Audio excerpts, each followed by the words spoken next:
60 శ్లోకాలు గడిచాక, ఇదిగో నేను నీకేమి ఇయ్యలేను అనుకుంటున్నావేమో, నువ్వు కూడా నాకు ఇయ్యలేవు, నీకు నాకు రామ్ రామ్, నీకు బెబ్బే, నీకు నీ నాన్నకి మీ నాన్నకి బెబ్బే అని, నీకు నాకు రామ్ రామ్, నువ్వు కూడా నాకు ఇయ్యలేవు అంటే అదేమిటయ్యా నువ్వు అంత గొప్పవాడు అంటే, ఏమిస్తావయ్యా, నీకు కావలసినవి నా దగ్గర లేనట్టే నాకు కావలసినవి నీ దగ్గర లేవు అన్నాడు. మనకు కావలసినవి ఏమిటండి? అశనం గరళం ఫణి కలాపో వసనం చర్మచ వాహనం మఘోక్షక మమదాస్యసి కిం కిమస్తి శంభో, మమదాస్యసి కిం కిమస్తి శంభో తవ పాదాంబుజ భక్తిమేవ దేహి.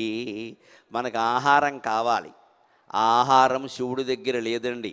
మనకు కావలసిన ఆహారం ఏమిటి? ఇదివరకంటే ఏదో ఇడ్లీలు దోశలు మినపరొట్లు అని చెప్పేవాళ్ళు, ఇప్పుడు అలా చెప్పట్లా. స్విగ్గీ జొమాటో వాళ్ళు వస్తే మనకి పార్వతీ పరమేశ్వరులు వచ్చినట్టే, పొద్దున్నే వాళ్లే దర్శనం మనకి.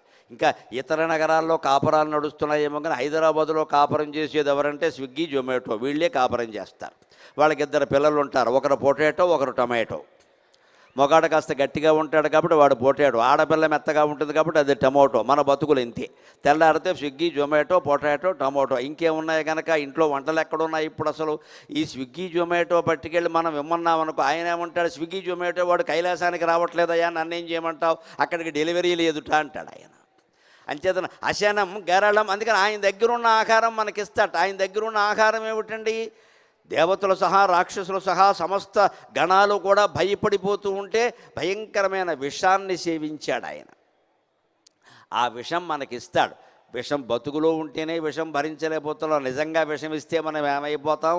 అందుకని భక్తుడు అంటాడు అశనం గరళం, నేను నిన్న అన్నం పెట్టమని అడగలేనయ్యా, మాకు కావలసిన అన్నం ఇది కదా, పెసరట్లు మినపట్లు కావాలి, అవి నీ దగ్గర లేవు, నీ దగ్గర ఉండే విషం మాకు పట్టుకొచ్చిస్తావు, మేము ఒక్క క్షణంలోనే చనిపోతాం, నువ్వు కాబట్టి బతికావు, అమ్మవారికి భర్తవు కాబట్టి ఆ సర్వమంగళ మాంగళ్యం నిన్ను కాపాడింది కానీ మమ్మల్ని ఎవడు కాపాడతాడయ్యా, అందుకని మాకు పెట్టడానికి అన్నం నీ దగ్గర లేదు అంటే పాపం శివుడు కూడా నిజమే, నా దగ్గర లేనివి కూడా కొన్ని ఉన్నాయి, నిజానికి ఈ ఆహారం నా దగ్గర లేదు కదా అన్నట్ట. అశనం గరళం ఫణి కలాపో, పోనీ ఇందాక ఆయనకి బంగారం ఇవ్వలేనన్నాం, మనకు కావలసిన ఆభరణాలు ఆయన ఏమైనా ఇవ్వగలడా?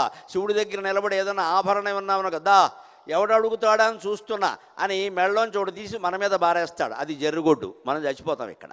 ఆయనకన్నీ పాముల ఆభరణాలుగా ఉంటాయి, చేతికో పాము, మెడకో పాము, కాలికో పాము, వేలికో పాము, మొత్తం సర్పభూషణుడు నాగభూషణుడు. ఆయన దగ్గరున్నవే, మరి నా దగ్గర ఉన్నవే ఇస్తాను కదయ్యా, లేనివి ఎవరైనా ఇస్తారా? ఎవరైనా సరే దానం చేసేవాళ్ళు ఉన్నవే ఇస్తారు.